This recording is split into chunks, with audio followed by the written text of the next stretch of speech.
paktën deri në moshën 2 vjeçare nuk ka nevojë që fëmia të ketë një kontakt me teknologjinë. Aq më pak me reels ose me shorts e të tjerë e të tjerë. Më pas, duke u rritur fëmia, bëhet dhe më i lëvizshëm dhe kërkohet më tepër impenjimi ndaj fëmijës.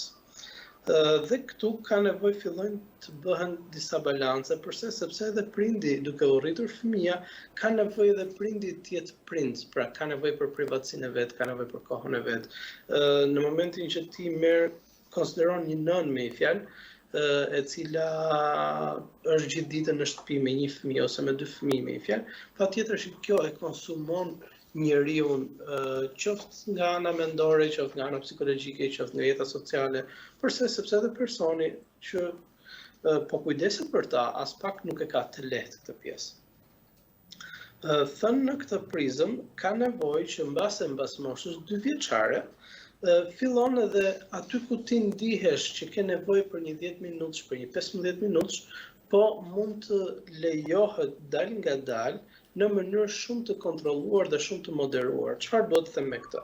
Ne studimet na tregojnë që problemi në fakt nuk është vetë teknologjia. 1 është ajo çfarë shohin dhe 2 se sa frames per second, pra sa e shpejt është ajo e cila sheh fëmia, sepse ajo është ajo që i bëhet problem.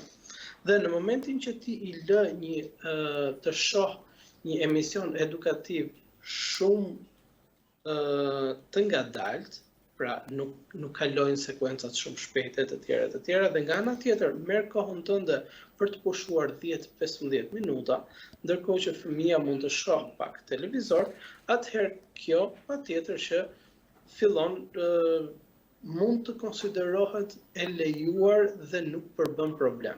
Aq më pak që fëmia dal nga dal do vi dhe do mësohet me këtë realitet dhe do e kërkoj. Por e gjithë kjo gjë duhet të ndodhë në kontrollin e prindit.